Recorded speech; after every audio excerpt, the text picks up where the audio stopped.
And this is a Fox News Alert. Welcome to Hannity on this busy breaking news night. We start this morning before sunrise. Heavily armed FBI agents dressed in full tactical gear surrounding the home of a 66-year-old man, drawing their weapons, pounding on the door, and they took him into custody.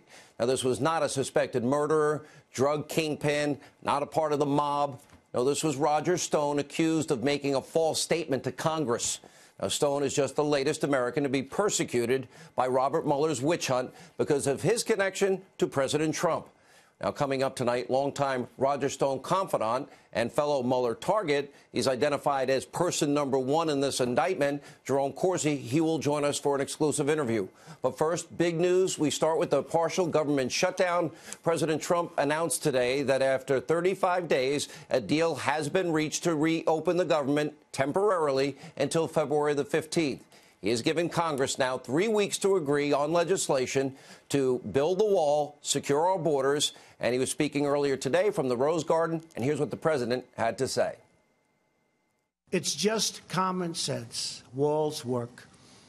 That's why most of the Democrats in Congress have voted in the past for bills that include walls and physical barriers and very powerful fences. These barriers are made of steel,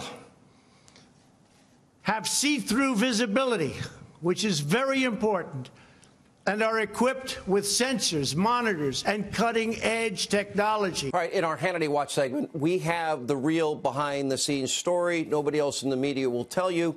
Numerous Democrats, both in the House and the Senate, for the last 2 weeks, they have been speaking to their Republican colleagues. They have been asking them to broker this 3-week opportunity to support the wall and negotiate other parties like on other issues like DACA and Dreamers. They've been begging their Republican colleagues to make that deal with the president.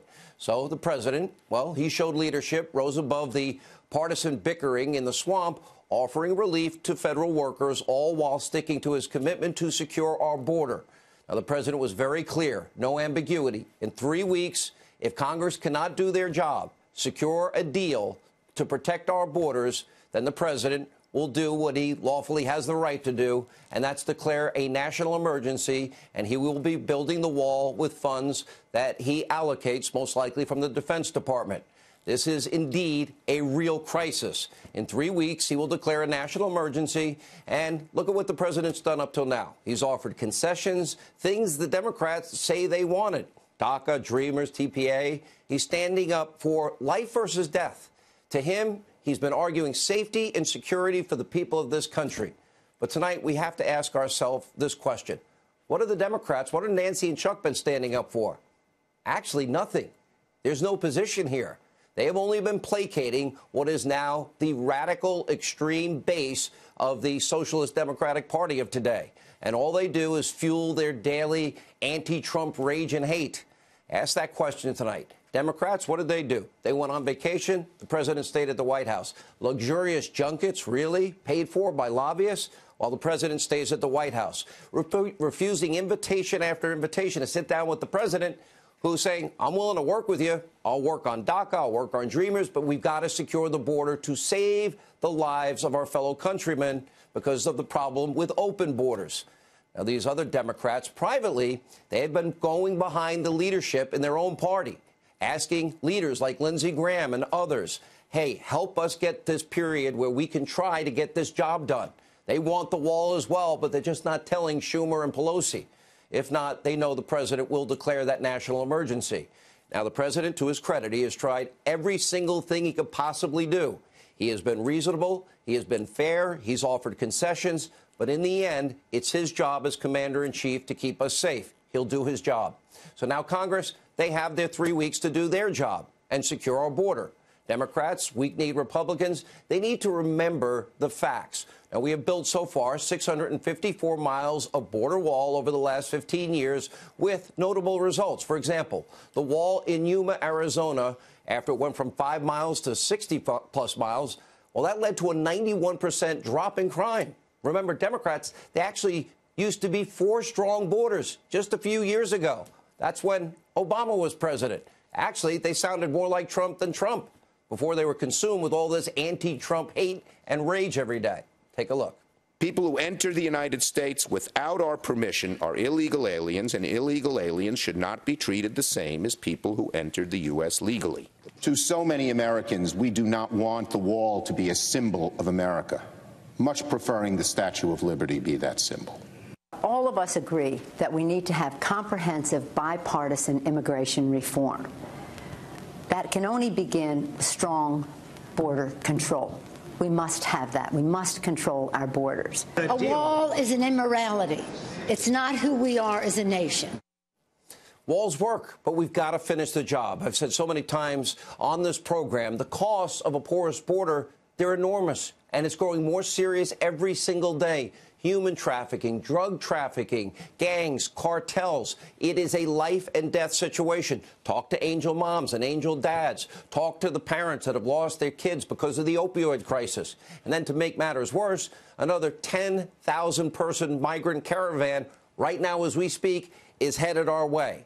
So you say tonight to Chuck and Nancy, all right, behind your back, your fellow Democrats, they want that wall. They also want to deal with DACA. They want to solve problems. They want solutions. Will you work for it? Now, you can either work with this president, do what's right for the country, or the American people will see you for who you are, just obstructionist, hating a president. And anyone out there, by the way, thinking President Trump caved today, you don't really know the Donald Trump I know. He right now holds all the cards. He will secure the border one way or another. And while President Trump works hard to solve serious issues of life and death facing the country, well, we do have another issue tonight. Hannity watch on the deep state. Robert Mueller and his merry band of Democratic donors, they continue their quest literally to destroy the lives of everyone and anyone that's associated with Donald Trump. Today, Roger Stone was their latest target. Our own Trace Gallagher has the very latest. Sean, the pre-dawn raid on the Fort Lauderdale home of longtime President Trump confidant Roger Stone began with the FBI shouting, "Open the door." It ended with Stone being led away in handcuffs. The 7-count indictment is the first criminal case in months from special counsel Robert Mueller and alleges that senior members of the Trump campaign tried to benefit from the release by WikiLeaks of hacked Democratic emails damaging to the Clinton campaign. Stone called the special counsel politically motivated and vowed to fight the charges, saying he was falsely accused of making false statements to the House Intelligence Committee. Here's what he just said on Tucker Carlson tonight. Watch.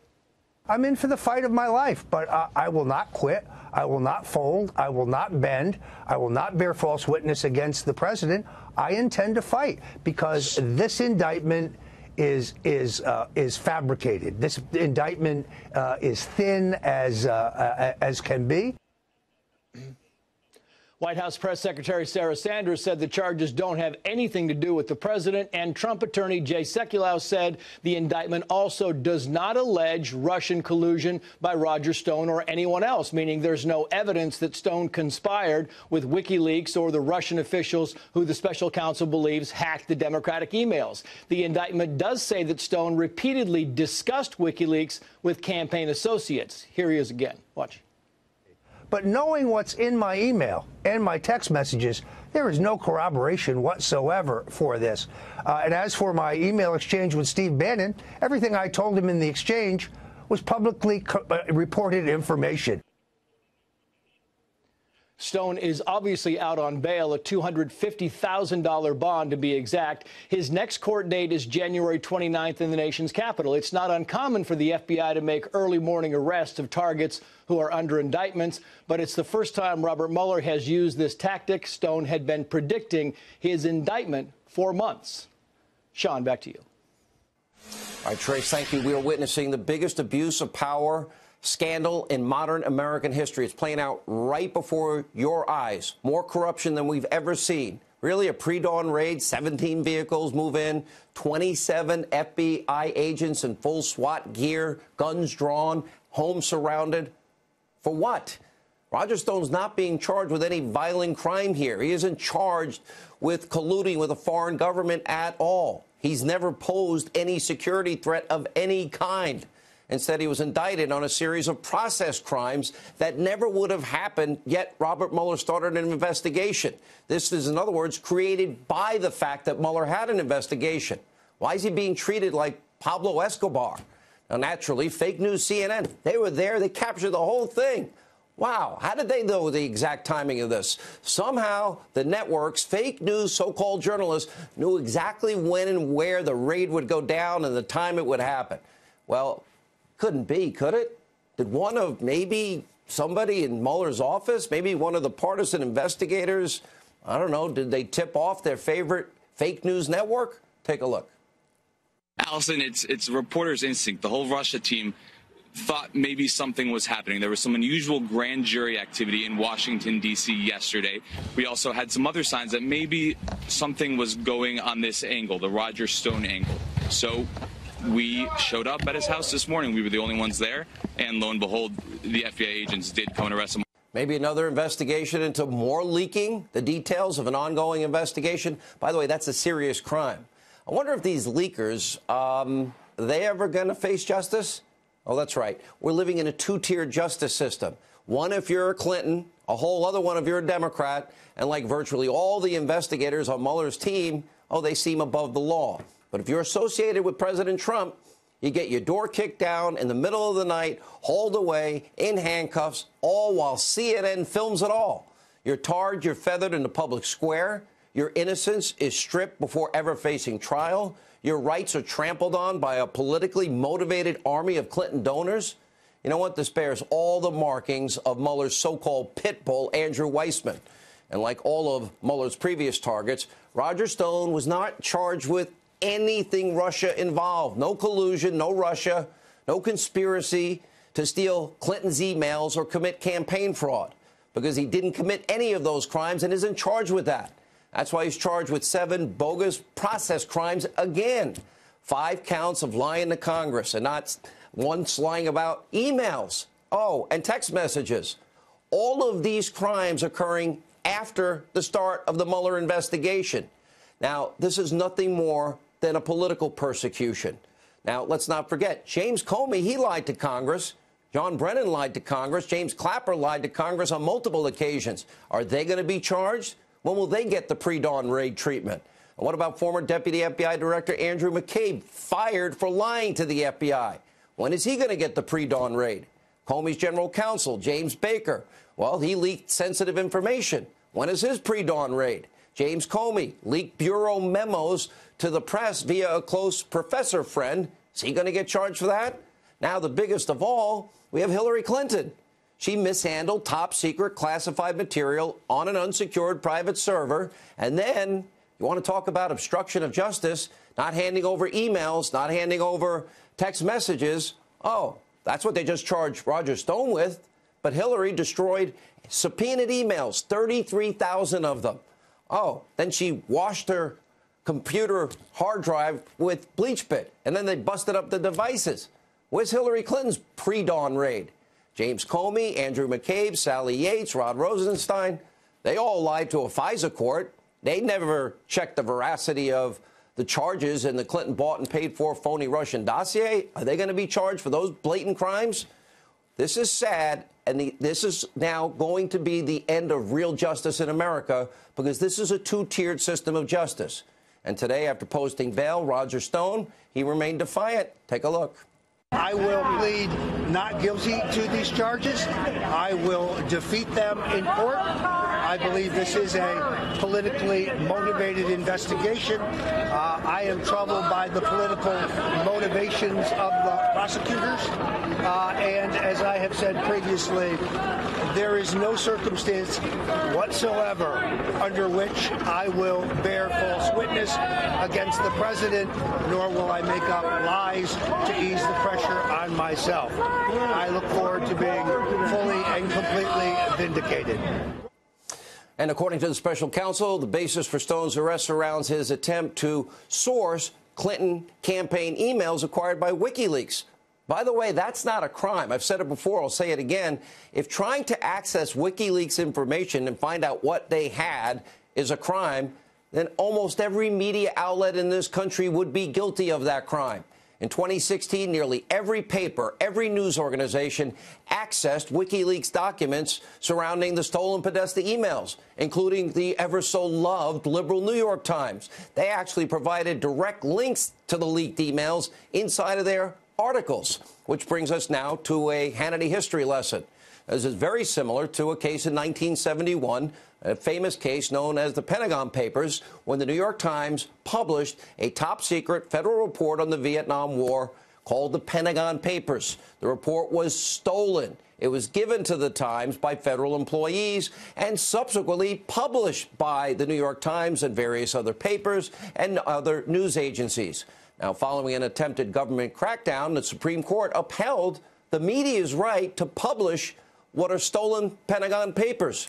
So if Roger Stone or the New York Times or anyone else was interested in knowing what WikiLeaks was going to produce next, which of clear they all were, and leak it, in other words, the Clinton emails in 2016, that is not a crime, unless, of course, they stole it or they conspired to steal it, which that is not part of the charges.